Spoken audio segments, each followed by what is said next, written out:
Selamat pagi Bapak Ibu dan teman-teman sekalian. Semoga damai Tuhan menyertai kita semua. Pada hari ini saya berkesempatan untuk berkhotbah dengan judul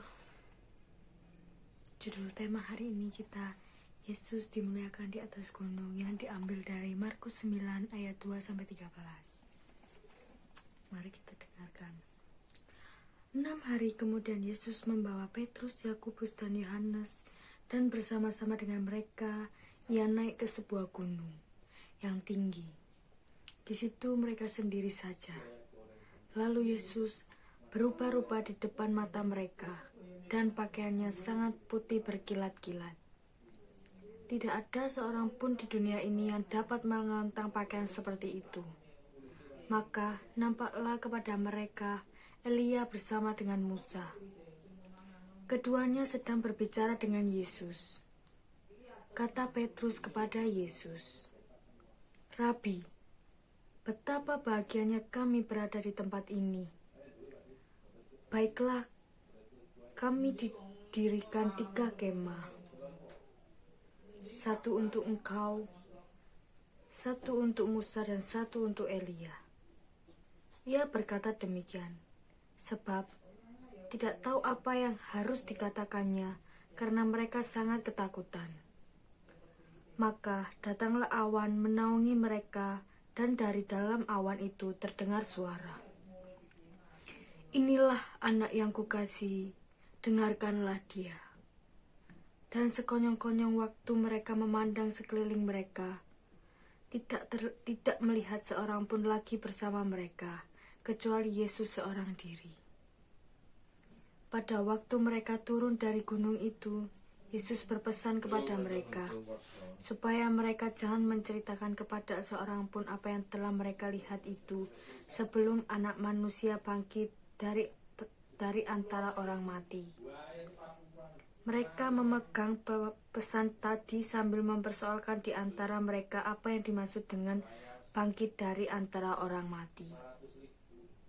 Lalu mereka bertanya kepadanya, "Mengapa ahli-ahli Taurat berkata bahwa Elia harus datang dahulu?" Jawab Yesus, "Memang Elia akan datang dahulu dan memulihkan segala sesuatu. Hanya bagaimanakah dengan yang ada tertulis mengenai Anak Manusia, bahwa ia akan banyak menderita dan akan dihinakan. Tetapi aku berkata kepadamu, memang Elia sudah datang, dan orang memperlakukan dia menurut kehendak mereka, sesuai dengan yang ada tertulis tentang dia." Demikianlah sabda Tuhan. Dari bacaan tersebut kita bisa renungkan, hanya 3 orang murid yang Yesus pilih, yaitu Petrus, Yakobus, dan Yohanes. Memang mereka bukan yang terbaik, namun mereka setia sampai akhir hidupnya. Di hadapan mereka, Yesus berubah wujudnya menjadi penuh kemuliaan dengan pakaian yang sangat putih berkilat-kilat. Lalu Elia dan Musa kelihatan berbicara dengan Yesus. Saking takutnya, Petrus tidak tahu harus berkata apa. Di saat itu muncul keinginan Petrus untuk mendirikan kemah bagi mereka semua. Saat itu terdengar suara Allah dari dalam awan yang menyatakan Yesus sebagai anaknya. Sekejap semuanya hilang, dan yang tersisa hanyalah Yesus beserta ketiga muridnya. Pasca peristiwa itu, Yesus melarang mereka menceritakan kepada siapapun hingga kebangkitannya. Kelihatannya mereka tidak paham ungkapan Yesus mengenai bangkit dari antara orang mati. Kemudian mereka menanyakan penggenapan tentang kedatangan Elia. Mereka berpikir Elia akan hadir dalam berbentuk fisik. Sebenarnya hal itu menunjukkan semangat kepada Elia. Ketidakpahaman yang sama dari orang-orang lain membuat Sang Mesias menderita. Semua itu terjadi setelah dinubuatkan oleh para nabi Allah. Kita semua tahu bahwa Yesus Kristus adalah Tuhan. Dia memilih orang-orang tertentu dan diberi kesempatan untuk melihat serta mendengarkan hal yang tidak dapat dilihat dan didengar oleh khalayak ramai. Orang-orang pilihan ini harus mengerjakan tugas dan penanggung penderitaan yang lebih berat dari orang-orang lain. Misalkan, Petrus dan Yakobus harus mati secara tragis.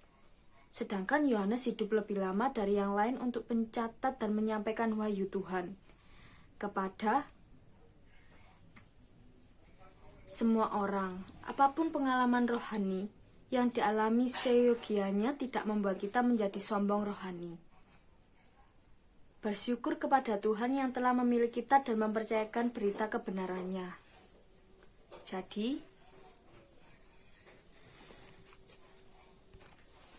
Jadi kita bisa simpulkan bahwa Yesus memilih orang-orang yang tepat untuk memberitakan sabdanya. Jadi, apapun yang terjadi, kita harus tetap berpegang teguh pada Injil Tuhan dan apapun yang dinubuatkan oleh Tuhan. Terima kasih sudah mendengarkan. Semoga khotbah ini bisa membuat Bapak Ibu menjadi makin kuat dan berpegang teguh pada firman Tuhan. Amin.